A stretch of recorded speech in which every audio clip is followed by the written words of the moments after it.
was using electrical stimulation to neuromodulate their noisy brains.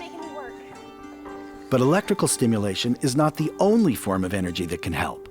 It turns out that the brain can be rewired with sound.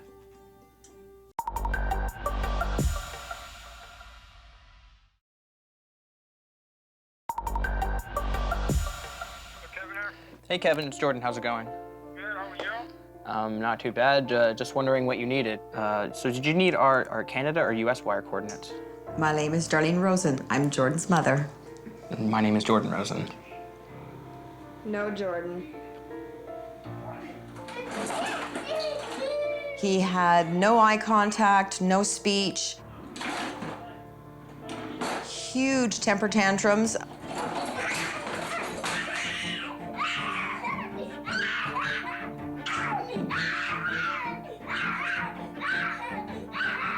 He's had stitches in his head twice from banging his head. Certain music he hated, and he would put his hands over his ears and run around the house screaming. No affection at all. Jordan, look at mommy. Hello. So what did the doctors say? So I took him to a pediatrician who specialized in this, and she said, yes, he's autistic. A psychiatrist agreed. Like most autistic kids, Jordan was hypersensitive to sound. Painful sound can put them into a constant fight or flight mode. The dogma was that autism was an exclusively genetic disorder and that nothing could fundamentally improve it.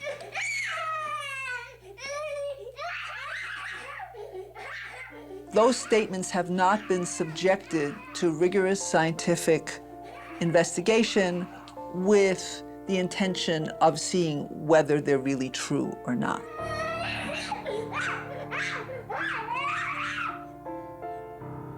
Eat your cheesies.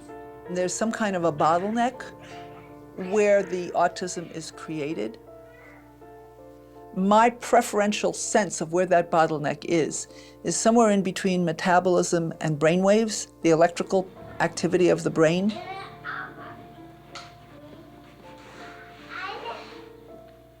By now, it's becoming clear that at least some children with autism get a lot better. First one to 5 rounds wins. Go. This is the Listening Center in downtown Toronto, where they use energy and sound waves to help rewire the brain. We are going to apply that better focusing to the sound of your own voice. They mostly treat certain learning disorders and attention deficits with much success. I'm sick. I have a bad cold that's inside of my head, and I think it's likely to stay. But sometimes they can help children with autism, something once thought impossible. You say, I begin, and then you realize because you heard. The center's founder, Paul Madol, has adapted techniques he learned in France from a doctor named Alfred Tomatis. Self-corrected.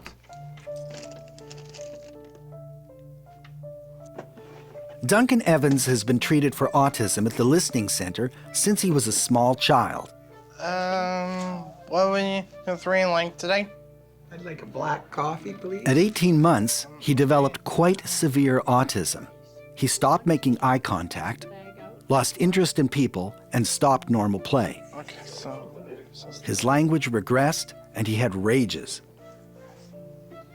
He wouldn't be able to attend a typical school. He wouldn't be able to interact with others because, again, there was no speech. Duncan's now 20, and he was 3 when this happened. your black coffee with nothing in it? We went in the minivan down to the listening center, and 3 days in, he had only really ever shown a lot of emotion towards me. When he sought comfort, he came to me. When he was hurt, he came to me. He didn't really interact with a lot of other family members. And my husband came home that night, and Duncan hugged him for the first time in his entire life. So we knew we were on the right path.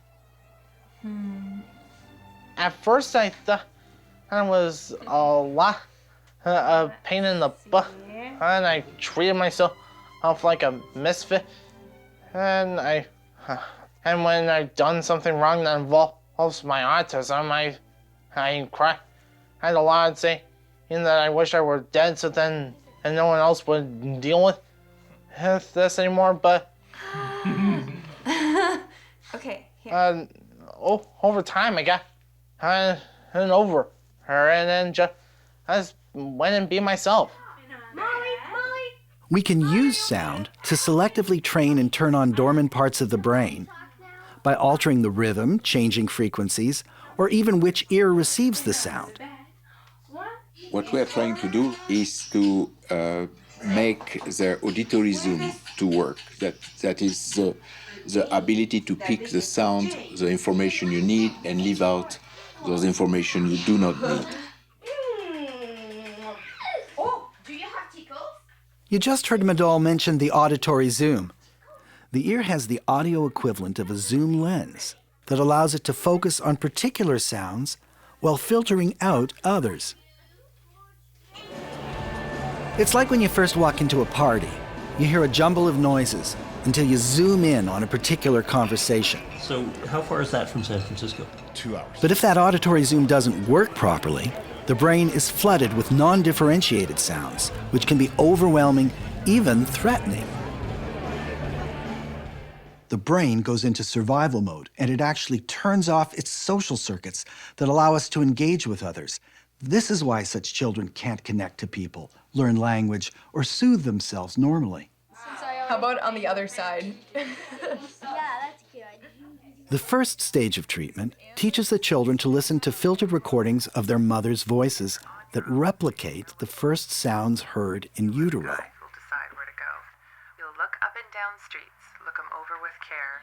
About some you will say, I don't choose to go there. In the next stage, they train the auditory zoom by listening to electronically modified Mozart, which alternates between high frequencies then low frequencies. This trains the brain incrementally to differentiate human speech. They found that Mozart's use of violins produces the richest higher frequencies that are best for stimulating language development. We are opening a pathway.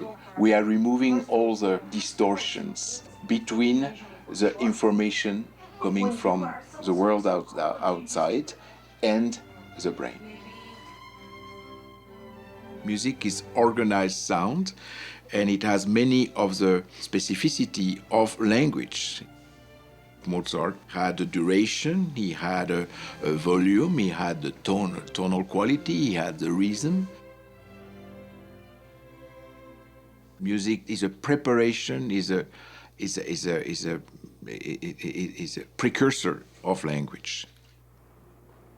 You know, many doctors are still telling parents that your child has autism, this is a lifelong incurable condition, there's no treatment, and you'll just have to get used to it, and eventually you'll have to institutionalize your child. That goes beyond the evidence. I think Duncan is perfectly able to hold a job. He's going to carve his space in his social surrounding. The more he's going to be exposed in spontaneous situation, in life situation, the more he's going to learn how to flow better with his speech. As we know, he's able to flow when he can put himself in someone else's skin. And this is my James Earl Jones voice from doing a lot. I'm from the Lion King. And look at the stars. The great kings of the past look down from us from those stars. So whenever you feel alone, just remember that those kings will always be there to guide you. And so will I. Wow. Yeah. Basically, this is the neuroplasticity in action. Oh, I can't believe I just did that. With sound therapy, Duncan went from moderately severe autism down to a milder form. Sound therapy doesn't work for everyone. There are many kinds of autism, but in rare cases, it's extraordinary. Did you go to a concert tonight? Yeah. Did you sing? Yes, I did. You did? After Jordan went through his therapy, he completely fell off the autistic spectrum. He lost his language delay, regained eye contact, his play normalized, and he started to do well in school and develop full relationships. Sing any other songs? Sure enough, In 2 weeks, Jordan got up in the middle of the night, jumped on our bed, wanted to play. He was very happy. And my husband and I were like, oh my God, what's happening? Like, why is this happening? Get him, Jordan. Fight him. When you try to imagine your way into what it was like for your mother and your father, what's your experience when you do that? Yeah, incredible what they went through and what they had to do to get me where I am right now. I don't know, it must have been so difficult. I can't even imagine what they went through. I'm so sorry, Mom. Remember that. Jordan's brain was healed because sound stimulated and modulated his neurons. Is that better? Next, we'll meet a woman whose brain was healed with light. Okay, thanks.